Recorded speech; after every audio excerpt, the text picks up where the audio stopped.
या गाडीची आता आपण पहिल्यांदा वायरिंग समजून घेऊया. त्यासाठी सगळ्यात अगोदर आपल्याकडे असा टेस्टर पाहिजे आणि एक पाहिजे हा मल्टीमीटर. कुठलीच वायर आपल्याला याची बॉडी आर्थिंग करून बघायची नाही. जसे टेस्टर दाखवतो त्या टेस्टरने आपल्याला चेक करायची. सगळ्यात पहिल्यांदा बघू आपण याचं 24 स्विच.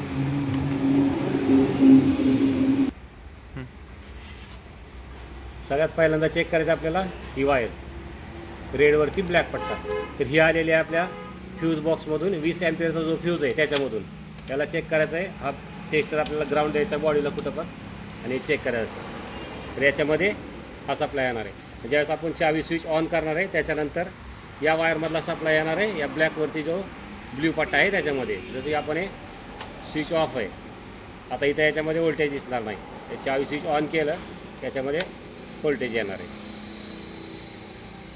आता दुसऱ्याच्या 2 वायर आहेत या 24 स्विचच्या. जसं की याच्यामध्ये दिसतं आहे, एक रेडवरती व्हाईट लाईन आणि एक आहे जी की आहे ब्लॅकवरती आहे असा एक डार्क ग्रीन टाईप शेड आहे याच्यावरती. तर या दोनची वायरिंग आता आपण समजून घेऊ कशा पद्धतीनं काम करता येते. 24 स्विच ऑन केले की या रेड प्लस ब्लॅक वायरमधला सप्लाय येणार आहे या ब्लॅकवरती जो ब्ल्यू शेड आहे याच्यामध्ये. आणि हा वायर जातो डायरेक्ट आपल्या फ्यूज बॉक्समध्ये. त्याच्यामधला सप्लाय जाणार या ब्लॅकवरती जे ग्रीन शेड आहे थोडासा याच्यामध्ये व्यवस्थित दिसणार नाही पण लक्षात येतं आहे की या ठिकाणी हा सप्लाय जाणार आपला या ECMमध्ये. तर ECMमध्ये कुठे जाणार आहे हे जसं इथून दिसतं आहे या वरच्या 1 नंबर लाईनमधली ही 3 नंबरच्या पिनमधली वायर. आता बघितलं दिसतं आहे का या ECMच्या 1 नंबर पिनमधली 1, 2 आणि 3 नंबरची वायर. तर याच्यातला सप्लाय याच्यामध्ये जाणार आहे. आणि ज्यावेळेस हे आपलं कपलर आपण ECMला जोडणार आहे त्याच्यानंतरच याच्यामधला सप्लाय, जसं या ECMला हे दुसरी लाईन आहे याच्यामधला 2nd नंबरचा वायर सेम कलर जसं की इथं दिसतं आहे ब्लॅकवरती डार्क ग्रीन शेड तोच वायर आहे याच्यामध्ये. आणि हा जाणार आहे आपला 24 स्विचमध्ये. हे जर आपण कपलर बाजूला काढलं तर 24 स्विचपर्यंत सप्लाय आपला जाणार नाही. जसं की या फ्यूज बॉक्समध्ये दिसतं आहे हा वायर या ठिकाणी त्याला सप्लाय येतो आहे. तीच वायर आपल्याला चेक करायची या ECMच्या कपलरमध्ये. जी पहिली लाईन आहे त्याच्यामधली हे 3 नंबरची वायर 1, 2 आणि ही 3. तर यामध्ये बॅटरीचा सप्लाय आला पाहिजे. कुठेही ग्राउंड द्यायचं आहे बॉडीला किंवा बॅटरीला द्या. आणि एक वायर जे लाल आहे पॉझिटिव्ह याच्यामध्ये टाकून पाहिजे 3 नंबरच्या लाईनला 1, 2 आणि 3. जसं की या मल्टीमीटरमध्ये दिसतं आहे थोडी बॅटरी डाऊन आहे 11.5 व्होल्टेज म्हणजे पूर्ण व्होल्टेज याला येत आहे. आणि ह्याच्याच 2 नंबर लाईनमध्ये सेम वायर आहे जसं की मागाशी सांगितलं ग्रीनवरती ब्लॅकवरती डार्क ग्रीन या 2 नंबरमध्ये.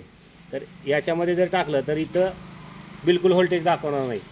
तर हे 2 नंबरची जी वायर आहे याच्यामधला व्होल्टेज जाणार आहे आपला 24 स्विचमध्ये. ज्यावेळेस हे आपण कपलर आपल्या ECMला जोडणार आहे त्यावेळेस. आता हे आपण कपलर काढलेलं आहे. आपण 24 स्विचमध्ये बघूया की या वायरला सप्लाय येतो आहे का. जसं की 24 स्विचमध्ये हा ECMमधून येणारा जो वायर आहे ब्लॅकवरती थोडासा डार्क ग्रीन टाईप शेड आहे. आता याच्यामध्ये आपल्याला व्होल्टेज येतं आहे का चेक करायचं आहे.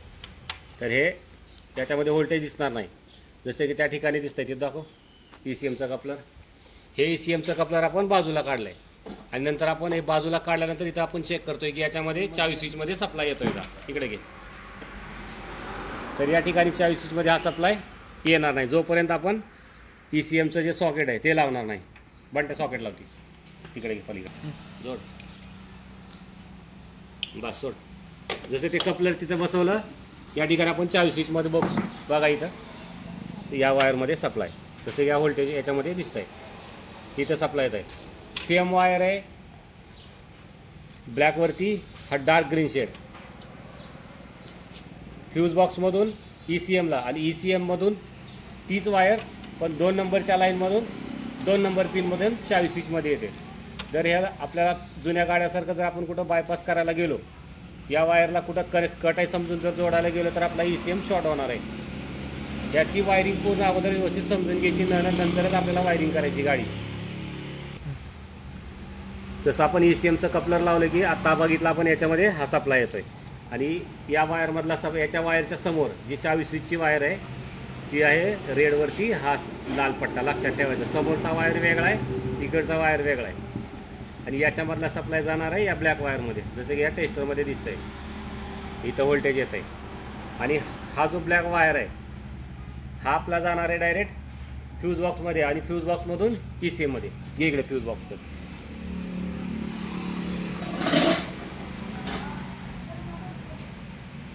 जसे की या फ्यूज बॉक्समध्ये या ठिकाणी हा वायर आलेला आहे.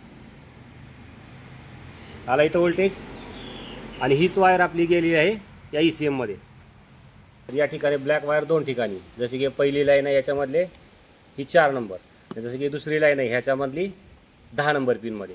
तर याच्यामधला सप्लाय पहिल्यांदा येतो या 4 नंबरमध्ये या, आणि ह्याच्यामधला सप्लाय जे 10 नंबरची पिन आहे याच्यामधून आपलं जातं हँडल बार स्विचमध्ये आपल्या हॉर्नसाठी. जसं की हे हँडल बार स्विच, आणि याच्यामध्ये दिसते इथं हे ब्लॅक वायर. तर याच्यामध्ये सप्लाय चेक करायचा आहे हा इथं. तर हे अशा पद्धतीने याचं जे चावी स्विच आहे ते असं वर्किंग करत आहे. जसे की याच्यामध्ये असतं बॅटरीचा सप्लाय येतो या लाल वायरमध्ये. याच्यामधला जाणारा आपला ह्या 20 अँपिअरचा जो फ्यूज आहे याच्या थ्रू रेडवरती जो ब्लॅक वायर आहे हा जातो आपला इग्निशन स्विचमध्ये. इग्निशन स्विच ऑन केल्यानंतर त्याच्यामधला वायर जो रिटर्न येतो तो आहे हा ब्लॅकवरती ब्ल्यू शेड, तो येतो या फ्यूज बॉक्समध्ये. आणि याच्यामधून नंतर जाणार आहे या वायरमध्ये ब्लॅकवरती थोडासा डार्क शेड आहे, आणि हा जातो आपल्या ECM मध्ये. आणि ECM मधून हा वायर जातो आपल्या इग्निशन स्विचला. इग्निशन स्विचच्या या वायरच्या समोर जी वायर आहे ती आहे रेडवरती व्हाईट, आणि याच्यामधला करंट जो आहे तो ट्रान्सफर होतो नंतर या ब्लॅक वायरमध्ये इग्निशन स्विचमधून रिटर्न नंतर या फ्यूजमध्ये जो आपला हा रिले आहे मेन रिले छोटा याच्यामध्ये, जसं की इथं दिसतं आहे. आणि याच्यामधून जाणार आपला या ECMच्या पहिल्या लाईनच्या 4 नंबर वायरमध्ये, आणि याच्यामधून हा पुढे आउटपुट निघणार आपल्या हॉर्नसाठी. जसं की याची जी दुसरी लाईन आहे त्याच्यामधला 10 नंबर पिन आहे, जे की एवढ्या वायर आहे त्याच्यामुळे इथं हा वायर दिसणार नाही. जसं इथं दिसतोय हा वायर सेकंड लाईनची 10व्या पिनमधली वायर. तर अशा पद्धतीने चावी स्विच वर्किंग करताना याचा जो प्रॉब्लेम आहे तो आता बघू आपण. या गाडीचा जो प्रॉब्लेम आहे तो तर ECM शॉर्ट आहेच, त्याचबरोबर या गाडीचं चावी स्विच खराब आहे. ते बघूया आपण काय झालं याला. जसं की आपलं आता हे चावी स्विच ऑन आहे, न्यूट्रल लाईट दाखवली वरची दिसते का, दिसते क्लिअर. हे चावी स्विच ऑन आहे, न्यूट्रल लाईट लागलेली याच्यामध्ये. हे इकडं खाली सर. आणि यावे आपलं किल स्विचच्या वायर, जे हे 4 वायरचं सॉकेट हे मेन सप्लाय याच्यामध्ये. जसं की याच्यामध्ये दिसतंय ज्यावेळेस आपण किल स्विच प्रेस करणार आहे तर याच्यामधला सप्लाय आला पाहिजे, जे इथं दिसते ग्रीनवरती येलो पट्टा याच्यामध्ये. तर किल स्विच दाबल्यानंतर जो ह्याच्यामध्ये सप्लाय यायला पाहिजे तो ह्याच्यामध्ये येत नसून हा येतोय या ब्लॅक दिसते वायर याच्यामध्ये, ही ब्लॅक या वायरमध्ये. जसं की आता याच्यामध्ये हा सप्लाय बंद आहे. जसं की मी इथं किल स्विच प्रेस करतो याच्यामध्ये लाईट लागणार आहे, जसं हे दिसतंय. हे असा प्रॉब्लेम या गाडीचा झाला, त्यामुळे या गाडीचं ECM शॉर्ट झालं आहे. चावी स्विच शॉर्ट झाल्यामुळं जसं की आपण एक प्रेस केलं एक कनेक्शन पूर्ण रॉंग होतं आहे वायरिंग, आणि ECM शॉर्ट होतं आहे. ज्यावेळेस चावी स्विच खराब होणार लगेच चावी स्विच चेंज केलं तर हे मोठा खर्च निघणार नाही. हे चावी स्विच हे असं खराब आहे, याच्यामध्ये लाईट नाही. हे थोडंसं हलवलं की याच्यामध्ये लाईट लागते. हे असं हे स्विच खराब झाल्यामुळे याचा प्रॉब्लेम झाला आहे. ज्यावेळेस या ठिकाणी ओके असणार आहे त्यावेळेस आपलं सेल्फ पण काम करणार आहे. याच्यामधला सप्लाय जसं आता सांगितलं की त्याच्यातला सप्लाय या वायरमध्ये जाणार आहे, जसं इथं दिसतं आहे. आता हे आपण सेल्फचं बटन अजून प्रेस केलेलं नाही, तोपर्यंत याच्यामध्ये सप्लाय जातो आहे. तर ही आहे BS6. या गाडीचा प्रॉब्लेम झाला होता की याचा हा जो ECM आहे तो ECM शॉर्ट झालेला होता. तर आपण याला आम्ही नवीन ECM आणून बसवलं आहे, गाडी स्टार्ट केलेली आहे व्यवस्थित. या गाडीचं ECM बरोबर चावी स्विच पण खराब होतं, तर आपण या गाडीचं चावी स्विच पण चेंज केलं. त्या चावी स्विच याचा आणि ECM नवीन, आणि हा एक दुसरा ECM आहे आपल्याकडे. तर याच्यामध्ये हा अलीकडे अलीकडे हा आहे गाडी बरोबरचा, आणि आहे दुसरा. तर याचे पार्ट नंबर वेगळा आहे. हा ECM आपण या गाडीला पहिल्यांदा टाकून बघितला होता, पण या गाडीमध्ये फ्यूल पंप बाकीचं काहीच वर्क करत नाही याच्यामध्ये, आणि याच्यामध्ये चेंज आहे. तर ज्यावेळेस आपल्याला गाडीचा ECM चेंज करायचा आहे, सेम जुना जो पार्ट नंबर आहे त्याच पार्ट नंबरचा आता हा आपला आपण दुसरा आणून बसवलेला आहे गाडीला. याच्यामध्ये हा ECM टाकल्यानंतर काय प्रॉब्लेम आहे तो आपण बघू. आपण ECM नवीनच आहे, फक्त या गाडीला मॅच होत नाही. आपण हा ECM टाकून चेक करू. आता हा ECM आपण दुसऱ्या पार्ट नंबरचा जोडला या गाडीला. आणि हा इथला फ्युएल पंप, इथला पाईप आपण बाजूला काढलेला आहे. तर आता चावी स्विच ऑन केल्यानंतर बघायचा हा फ्युएल पंप आपला चालूच नाही होणार. हा मी इथे चावी स्विच ऑन करतो. चावी स्विच करतो, हा चावी स्विच ऑन करतोय.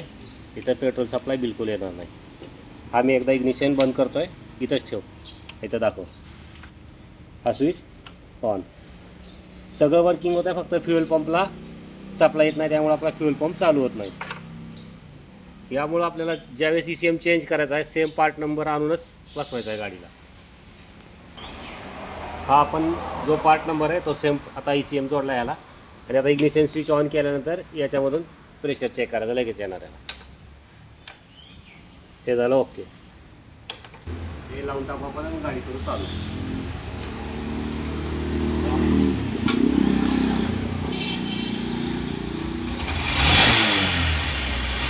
या गाडीला ECM आपण जरी दुसरा टाकून चेक केला तरी नवीन ECM याचा लगे काही शॉर्ट होणार आहे. पण सगळ्यात अगोदर आपल्याला या गाडीचं इग्निशन स्विच बदलायला पाहिजे. स्विच खराब झाल्यानंतरच हे बाकीचे प्रॉब्लेम येतात ECM उठायचे.